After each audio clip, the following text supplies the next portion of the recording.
I expect inflation to become an even bigger problem.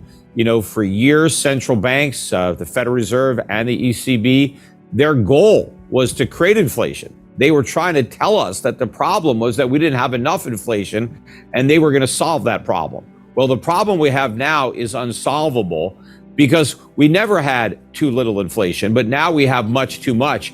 And, for years, a lot of the inflation that the central banks were creating under the guise of quantitative easing, which is just a euphemism for inflation, a lot of that money was bidding up asset prices, stock prices, real estate prices, even cryptocurrency prices were going up as a result of all that inflation.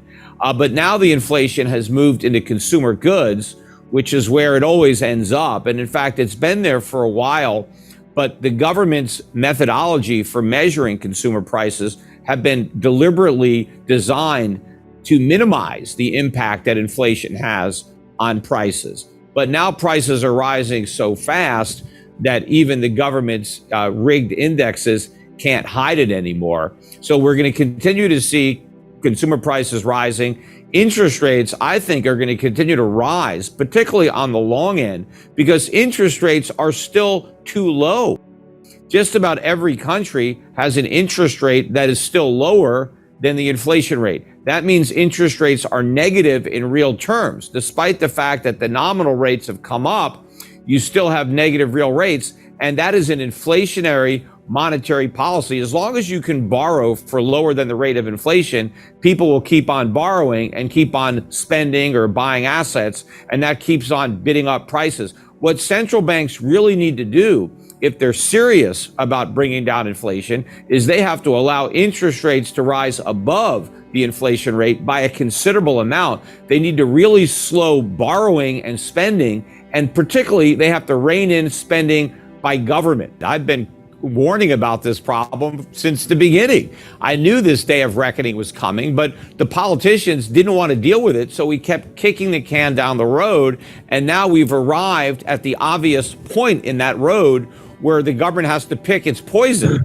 inflation or a complete financial crisis as debt collapses because it can't be serviced anymore. And I think the politicians are going to go for inflation, and that's why the inflation rates are going to shoot up from here, but they're not going to be able to contain the long end of the bond market. So they may be able to keep shorter term interest rates under control somewhat because of government buying them, central bank buying. But nobody is going to hold 10, 20, 30-year bonds once they realize that inflation is never coming back down. See, right now, you still have bond investors confident that the Fed can bring inflation back down or the ECB can bring inflation back down because that's what they're saying. But they're only saying that because they can't admit the truth. And it's amazing to me that the markets can't see through these self-serving lies. But once it becomes obvious to just about everybody that inflation is not only here to stay, but is going to get worse, then the Fed and the ECB will lose control of long-term interest rates.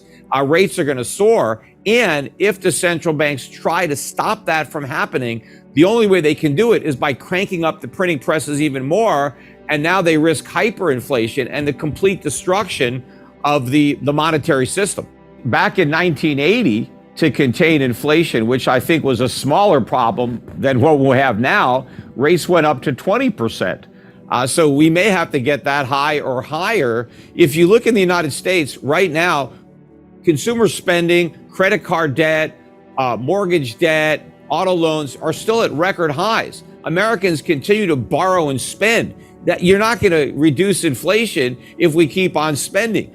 What we have to do is start saving again to stop inflation. But no one's going to save. Who's going to put their money in the bank?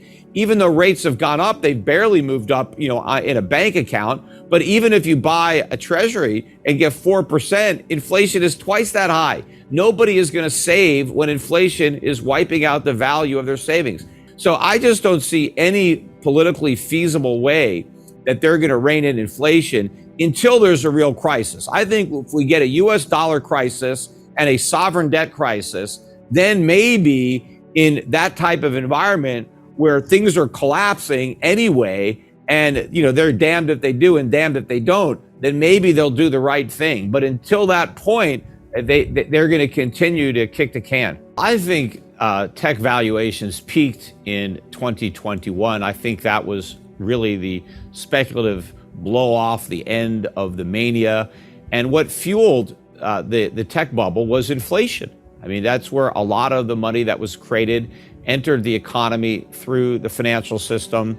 But also you have to remember that when interest rates are at zero and money is basically free, when investors are trying to value companies that don't earn much money or don't even earn money at all, and they're expected to earn money in the distant future, those type of companies offer a lot more value when the opportunity cost of money is zero. When the discount rate is nothing, assets that are going to promise returns far into the future can have a much higher present value. But now that things have turned and that interest rates are moving higher and inflation is moving higher, the value, the present value of a future income stream is greatly diminished. What investors are going to be looking for in the inflationary rising interest rate environment that is going to dominate the investment landscape for the rest of this decade and probably longer is going to be traditional value-oriented investments, companies that earn a lot of money, that pay good dividends, and more importantly, the companies that sell the types of products that consumers just have to buy. Even if the price goes up, they're going to keep on buying. They may give up buying other things, but they have to buy certain things. And so resources, food, energy, utilities, tobacco, there are going to be a lot of companies that are going to be able to have pricing power, and those are going to deliver returns. But I think just like the NASDAQ, crypto insanity peaked in 2021. It was the most speculative part of that, investment landscape. And we had, the NFT craze as well, and all these pump and dump schemes. You had El Salvador get in there. You had Michael Saylor. You had Anthony Scaramucci at Skybridge. Some of these institutions bought into it and started buying into the top. You got all kinds of leverage, and that bubble has popped. There's still a lot of air that's going to come out of it. So I think what you're going to see is a big break in all of crypto, not just Bitcoin. There's more things that are going to blow up. FTX was not the last shoe to drop. It's a centipede. There's a lot more coming. There's more scandals, more losses. Unfortunately, what this is going to usher in is a whole new wave of government regulation. And that's the last thing we need, is more government. I mean, government is really the reason for this bubble, because it was the Federal Reserve that created the environment that allowed it to develop. But more of the SEC, I talked about that on my podcast. The New York Stock Exchange started in 1792, and we didn't get the SEC until 1934. It was a mistake. It came in as part of the New Deal. Whenever the government creates a problem, the solution is always more government. America was better off without the SEC. We were better off without the Fed.